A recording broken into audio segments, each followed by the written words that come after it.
G'day North fans, we are back again for another member Q&A brought to you by our good friends at AIA Vitality. Today we are joined by the assistant coaches. So on the call we have Anthony Rocker, Gavin Brown, Heath Uni and Jordan.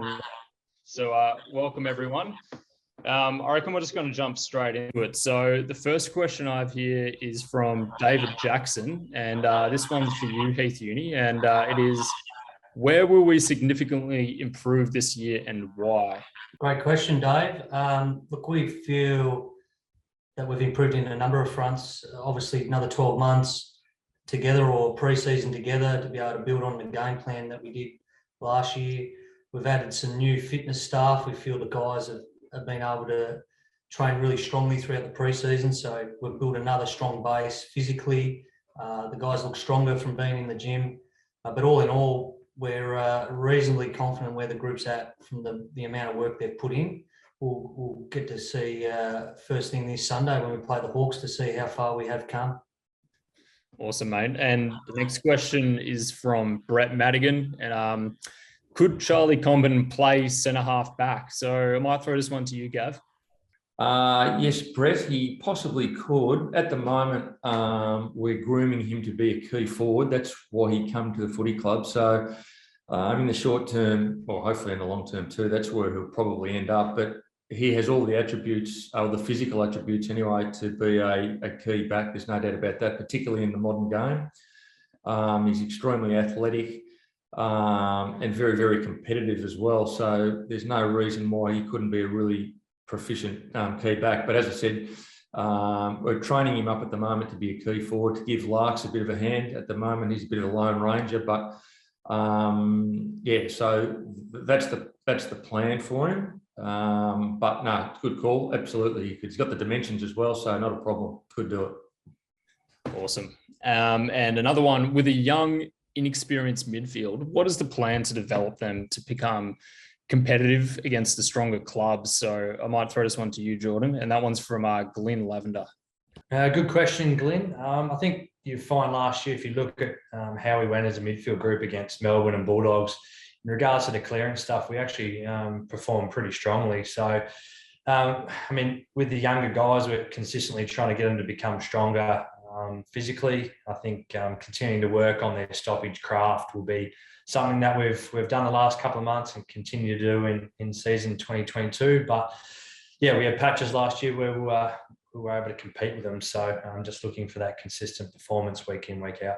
Awesome. And we might stick with you on this one as well, because we've got one from Tina, which is in similar vein. And she says, Russ, you had the midfield group really humming from a clearance perspective for periods of 2021. Where do you see the key areas of improvement in 2022? Yeah, thanks, Tina, for the question. Very similar to the answer I just gave before. I think as we mature physically from young guys into men, that will certainly help. I think Anthony Rocker will back me up with this one, just in regards to our transitioning from the stoppages as well. I think that's a really big area that we can improve going into this season to match some of the good stuff that we're doing inside. So be exciting to see how we go.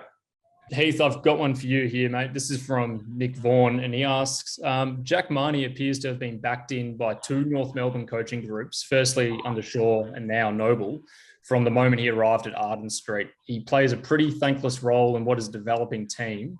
What are his key attributes that appeal to you? Yeah, thanks for your question, Nick. You're spot on. He's a team-first type player, which obviously all coaching groups love to coach, and obviously from that you build trust with your playing group. The things we've really enjoyed over the last 12 months with Jack is, one, his ability to learn, two, his ability to play his role consistently.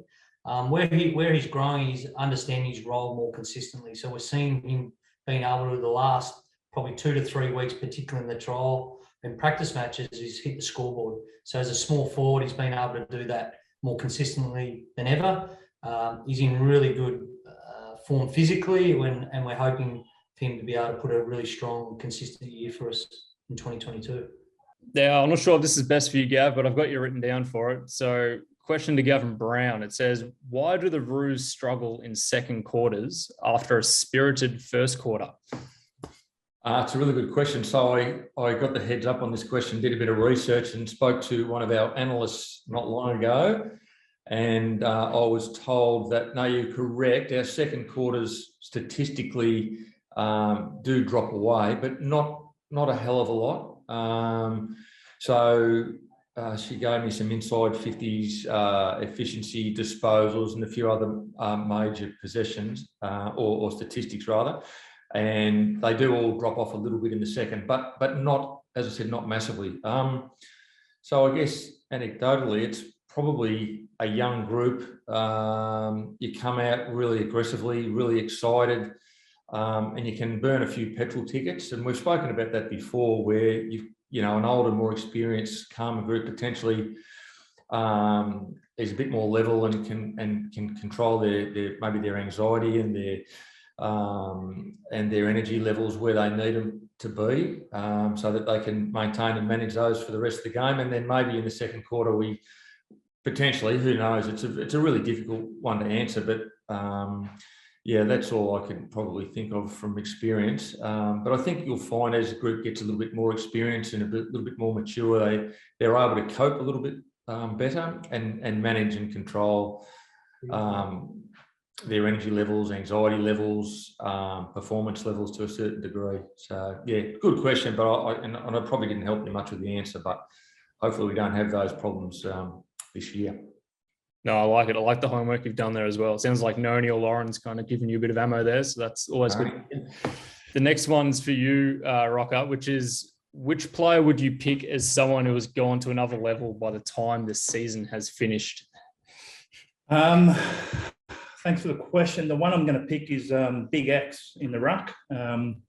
He's had a fantastic pre-season. He's bulked up in the gym, and he's just a physical beast when he's playing ruck. So I really think that Big X is going to take the big step because of his aggression and physicality. Fantastic. AIA Vitality is a great way to get to know your health better. You can access the program through your AIA health policy, and it has a whole range of science-backed tools and checks to help improve your health and well-being. The more you work on improving your health, like getting your step count up or tracking your sleep, the more you'll be rewarded with vouchers from popular retailers, including the Roo Shop, Uber Eats and Woolworths. Now it's time to make healthier choices that benefit your life, the club and your hip pocket. Head to aia.com.au/NMFC to learn more. We've got another one here from Andrew. He asks, Jackson Archer has been touted as a tough backman. Are there any thoughts of turning him into a pressure forward that can cause turnovers? So I might throw this one to you, Heath. It's a really good question. In fact, we've used Jackson throughout the pre-season as a forward, and he's naturally taken to it. So look, at the moment for his development, naturally he's coming as a defender, so he'll start there, but he's got some attributes that would lend himself as a pressure forward. The number one, and I'd say Gabbard backed me up on this, he's just super competitive. Doesn't matter where he plays, he can play any area of the ground, and because he brings a level of competitiveness, he just finds a way to get it done. So look, I think immediately he'll start down back, but you never know, you might see him down there. He did it a couple of times, and we're reasonably happy with how he went about it down there.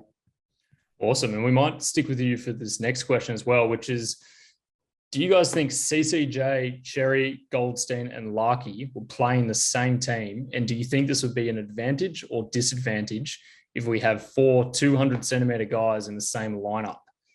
And that one's from Lockie. Lockie, great question. Certainly an advantage if they mark it. Makes it easy to kick goals when you've got it in your hands. Look, it's a really good question. A number of sides in the competition play those type of athletes in the one team. We speak about it regularly. Unfortunately, we haven't been able to get it or look at it closely throughout the practice matches, given through injury or X being unavailable against Sydney. So look, at one point in time, we may look at that. I think, and we've spoken about, do you play them when they don't mark it? How much pressure do you get down there? Ultimately, doesn't matter how tall you are as long as you can compete air and ground. So if they do play down there, the expectation will be to do both when it's your turn to do it. But it's a really good question, and one that we'll discuss heavily through match committee going into round one. Awesome. And Anthony, I think we might just get your comments on this as well. I know I don't have you down for this question, but I'd be interested to hear what you have to say, especially playing in that position in your career. Oh, look, the answer that Heath gave is the best one. The Tools have got a responsibility to mark the ball, and more importantly, when the ball hits the ground, they've got to compete to make it a contest so our smalls can get there as well. So I concur with Heath's message. Awesome. Love it. Another one here, this one for you, Geordie, from Martin, and he asks, what measurable goals or KPIs do you have for the team this season? And Martin's from Sweden. It says, greetings from Sweden. So we love hearing that we have some North fans in Sweden. I don't know if you want to give him a shout out there as well. Yeah, thanks, Martin, all the way from Sweden. Appreciate your question, mate. Yeah, we spent a bit of time on this through pre-season. I think we had really good chunks of games where we played some great footy last year. So I think just consistency across the 4 quarters is obviously what we're trying to achieve. But I mean, what that looks like in regards to goals is really simply, we're probably trying to take 3 or 4 goals off the opposition. So working on our defence and reducing opposition scores. It's a pretty key stat in winning, is reducing that. And conversely, we're trying to score more. So I think if you can add a couple more goals to our tally, take a couple off the opposition, it's going to keep us in more games. So there's lots of detail in both of those. We want to be able to control the speed of our ball movement and have the ability to go fast when need and actually control it a little bit to Brownie's point from a couple of questions ago, and control the tempo of the game and shift the ball, sort of change angles. So there are a couple of ways that we want to try and continue to grow our offensive ball movement. And as I mentioned before, just reducing opposition scores through tighter defence, stopping the ball further up the ground and closer to our goals. I know that they're quite broad, but obviously that will go a long way in helping us win or be closer and in more games consistently throughout the year. We'll take a quick break to tell you about AIA, our life, health and wellbeing partner. When you join AIA Health, they'll not only be supporting you to lead a healthier, longer, better life, but they're also giving back to the club. You'll be protected with up to 70% back on extras, and you'll be rewarded for your small, healthy steps through AIA Vitality. Find out more at aia.com.au/NMFC. One for you, Anthony. Which was the first magnet on the board for round 1, 2022, and why? And that one's from Chris Simpson. Thanks, Chris. I've got to cast my mind back now, but the first guy that's pretty much on the board nearly every week is Jai Simpkin. He plays a fantastic role for us, particularly inside mid. His work rate is outstanding, and his willingness to throw himself into the contest to lead the way for everyone else is outstanding. So he's the first one picked on the board every week. And this one's from Darren Murphy. Based on your experiences of seeing elite young talent throughout your careers, can you name one player that Jason reminds you of, or a skill set that Jason does that reminds you of someone from your own playing eras? Yeah, the 70s, I think you said, didn't you? Yeah, earlier? 70s earlier. Very difficult. Some players, my experience is some players you can pick straight away and you align them to a certain type. Jason's probably, for me, not in that category. He sort of, as you said before, he has a lot of great attributes that a lot of great players have. So I find that, a lot of the players I played with, most of them had a weapon. He's got a number of weapons, and some of those, I'm sure the other guys will concur. His ability to explode into space, he's extremely powerful young man. He's a beautiful kick. He jumps really aggressively in a marking contest for the ball. He's very physical. He just lends himself to all the attributes that all the really great players have, which is, I'd say he's lucky. I suppose he was gifted with those things, but his ability now to be able to bring those to the game week in, week out with really strong work ethic and desire and competitiveness, which it looks like he has, is going to see him become one of those great players in the future. Yeah, I'll back up with Gav. It's reluctant to name one player, but what I will say is the elite players leave clues on what they're good at. And the one thing I think that sticks out is he's competitive. the game's about competition, regardless of what area of the ground you play. He competes strongly. And the other one, he's still learning this, but he wants to be good. And the elite players, they want to be good. They're competitive and they want to be good. And I'll concur what Gav said. He gave a great description of all the technical elements of what he brings. But I look at fundamentally, he's really competitive and he wants to be good. That's a pretty good start in our game.